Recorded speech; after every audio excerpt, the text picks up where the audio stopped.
Part 1. Admiral Elise Carter had built her entire life on the belief that strength came from discipline, not legends.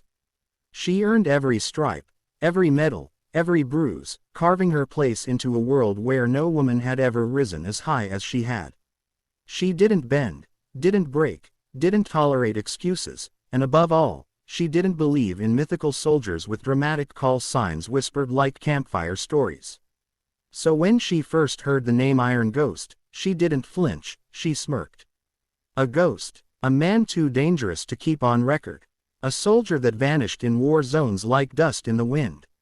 She didn't buy into that kind of worship, but everyone else clearly did. The moment the quiet, broad-shouldered man stepped onto base with a 5-year-old girl holding his hand, conversation stopped. Soldiers straightened, eyes followed. No one looked at Elise with that kind of reverence, and that alone irritated her. The man didn't wear a uniform, just a plain shirt, dog tags, and a look that held 10 lifetimes of silence. His daughter had his eyes, wide, observant, cautious. She clung to his fingers as if the world outside him wasn't real. "That's him," a lieutenant whispered behind Elise. "Iron Ghost." Elise almost laughed. He didn't look like a ghost, just a tired father who hadn't slept in years. She stepped forward, voice cold, tone calculated. "Consultant or not, you're entering my command. You will report to me before any briefing." He met her stare, not with challenge, but with something more unsettling. "Calm, Admiral Carter," he said evenly. "I'm here for the mission, not the authority." She didn't like that. "Your call sign is unnecessary theatrics. I expect you to act like a soldier, not a legend." His expression didn't change, but the room felt colder. "A legend is just a story," he said. "A soldier is what I had to become."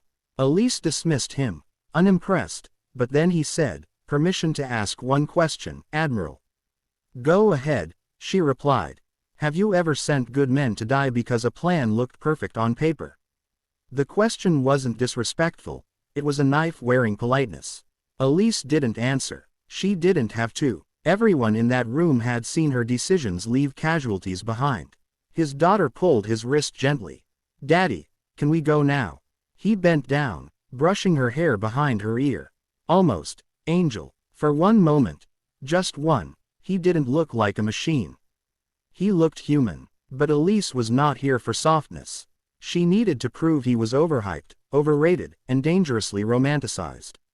So she gave orders. Weapons test. Hand-to-hand combat evaluation. Tactical analysis under pressure. Every field where she expected a flaw to reveal itself.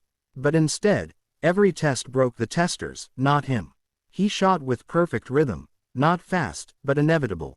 He moved like his body remembered the battlefield before his mind did. And in close combat, he didn't fight to show strength, he fought to end. Not a single unnecessary motion. Nothing emotional, nothing proud, just precision. The kind that only comes from seeing death too many times. Elise watched from the glass room, no longer smirking. Officers beside her muttered in disbelief. "He's not fighting," someone whispered. "He's finishing." When the session ended, he didn't look toward the observers. He walked straight out, wiped sweat from his face, and knelt in front of his daughter waiting with crayons. "I told you I wouldn't be long," he said softly. "Did you draw something for me?" She nodded and held up a sketch. Him, holding her hand, standing in what looked like a battlefield. She drew him smiling. He didn't. Elise couldn't shake the contradiction. A man with no fear, but a tenderness he guarded like classified intel. A weapon built by war, but anchored by a child. She needed answers, so she tried accessing his sealed record. Redacted, unauthorized, blocked. Even her rank couldn't break into his past. All she got was one line. "Special clearance required. Ghost protocol." That night, she stared at the ceiling longer than she slept. Why would a man like that leave Black Ops life to raise a child? Why did a man built for silence enter her mission? Why was he still alive when so many better men were gone? She didn't know fear yet. Not until the mission briefing the next morning, when she realized he hadn't come to follow her plan. He'd come to expose it. Part 2. The briefing room felt heavy, like the walls themselves knew something Elise didn't.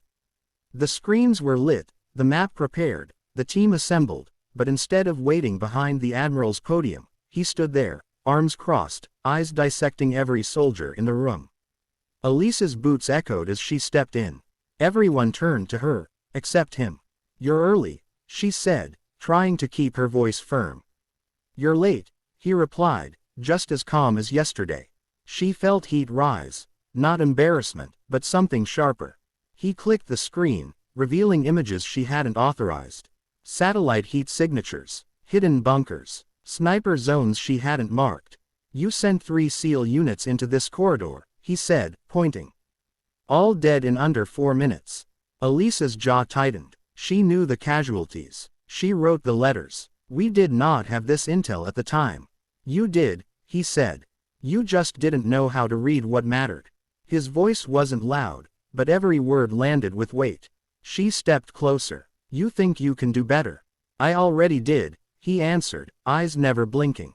"That's why I'm still alive." Silence spread like spilled ink. Soldiers stared at Elise, not with judgment, but with confusion. She was supposed to be the strongest in the room. Now she felt like the only one being tested. "Let me be very clear," Elise said, lowering her voice. "You are not in command here. Rank doesn't keep soldiers alive," he said.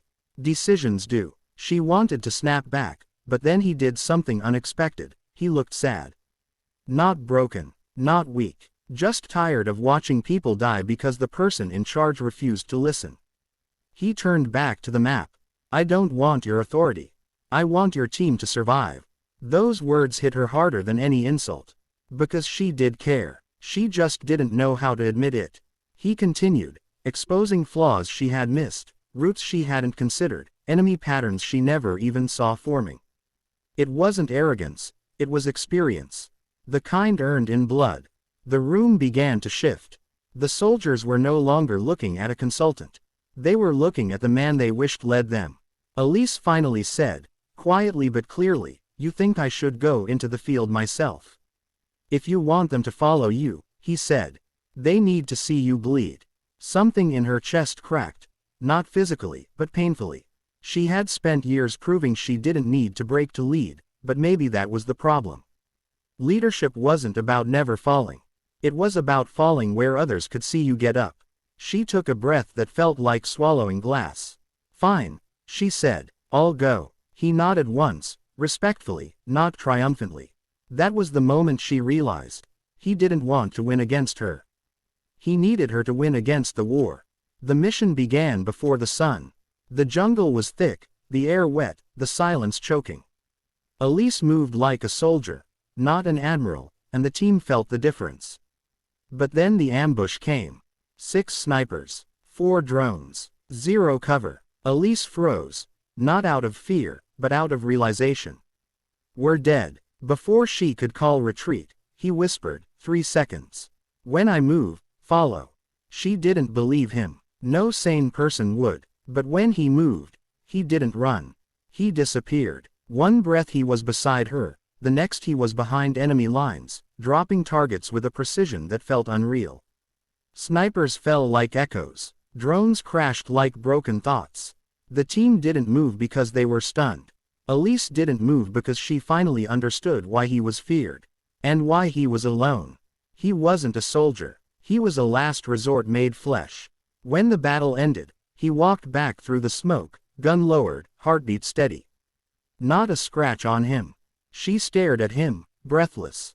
"You're not human," she whispered before she could stop herself. "No," he said softly. "Just someone who ran out of things to live for, until she was born." He meant his daughter. Not the mission. Not the country. Not the medals. One tiny girl with crayons had saved him from becoming a ghost forever. Elise swallowed hard. "Is that why you fight like you want to die?" His eyes lifted, wounded in a way bullets could never cause. "No," he said, "I fight like I can't afford to." She didn't know what to say. She only knew she had never respected anyone more, and never hated herself more for mocking the name that carried so much pain. She stepped closer, voice barely audible. "Why did you really agree to this mission?" He stared at the horizon, not her. Because if I don't stop that fortress, they'll come for her one day. Elise felt the weight of that truth. He wasn't the ghost they named him after. He was a father holding back hell with his bare hands. And for the first time in her entire career, Elise Carter, the unbreakable Admiral, froze. Not from fear. From finally understanding what real strength looked like. Not in medals. Not in rank. But in a man who fought every war like he had something worth dying for, and someone worth living for. And the battlefield went quiet. Not because the fight was over. But because the legend she mocked was now the only person she trusted to get them all home alive.